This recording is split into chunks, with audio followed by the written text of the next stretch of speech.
स्वागत है आपका ताऊ जी की स्टोरीज में।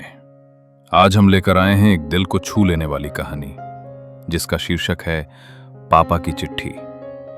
एक ऐसी कहानी जो बताती है कि जिंदगी में अगर आप किसी के चेहरे पर मुस्कान ला पाए तो यकीन मानिए आपकी जिंदगी भी खूबसूरत बन जाएगी।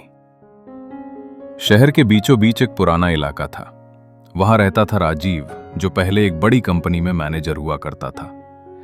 लेकिन वक्त ने ऐसी करवट ली कि नौकरी गई, दोस्त साथ छोड़ गए और घर की हालत बिगड़ती चली गई। अब राजीव पुराने कपड़े बेचकर और छोटी मोटी मरम्मत का काम करके किसी तरह गुजारा करता था। वो अक्सर सोचता, क्या इंसान की कीमत सिर्फ उसके पद से होती है? एक दिन वो अपने पुराने बक्से में कुछ ढूंढ रहा था कि उसे अपना पुराना कोट मिला। वही कोट जो उसने पहली सैलरी से खरीदा था। कोट पर धूल जमी थी, धागे निकल गए थे, पर उसमें अतीत की खुशबू थी। राजीव ने उसे झाड़ा, पहना और महसूस किया जैसे वो फिर से वही आत्मविश्वासी इंसान बन गया हो। जैसे ही उसने कोट की जेब में हाथ डाला, कुछ कागज का एहसास हुआ। वो एक मुड़ा हुआ लिफाफा था जिस पर लिखा था, मेरे बेटे राजीव के लिए। राजीव हैरान रह गया, ये तो उसके पिता की लिखावट थी। उसने कांपते हाथों से लिफाफा खोला। अंदर एक चिट्ठी थी।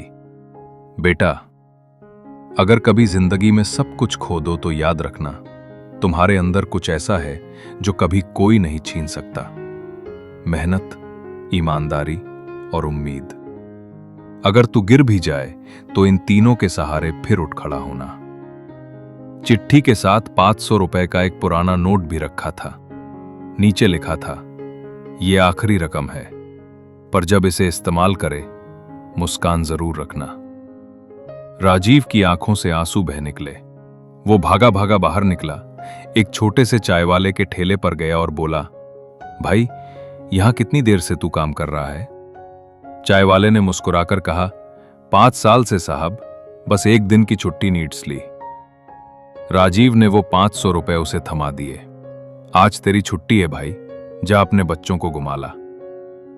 चायवाला कुछ समझ नहीं पाया, बस उसकी आंखों में चमक आ गई। उसी शाम राजीव घर लौटा तो उसके फोन पर एक कॉल आया। वो उसकी पुरानी कंपनी के मालिक का था। राजीव, हमें फिर से किसी ईमानदार आदमी की जरूरत है, क्या तुम वापस आना चाहोगे? राजीव मुस्कुराया, आंखें ऊपर उठाईं और बोला, पापा, आपकी चिट्ठी ने कमाल कर दिया। और उस दिन राजीव ने समझ लिया कि जिंदगी में सबसे बड़ी दौलत वो नहीं होती जो बैंक में रखी हो, बल्कि वो होती है जो दिल में बसाई जाती है। पापा की चिट्ठी ने उसे सिर्फ उम्मीद नहीं दी, बल्कि इंसानियत का असली मतलब भी समझाया। याद रखना दोस्तों, जिंदगी में अगर तुम किसी के चेहरे पर मुस्कान ला सको तो समझो भगवान ने तुम्हें अपना सबसे प्यारा काम दे दिया है। अगर ये कहानी आपके दिल को छू गई तो इसे शेयर जरूर करें, क्योंकि हो सकता है किसी और की जिंदगी में भी पापा की चिट्ठी जैसी उम्मीद लौट आए।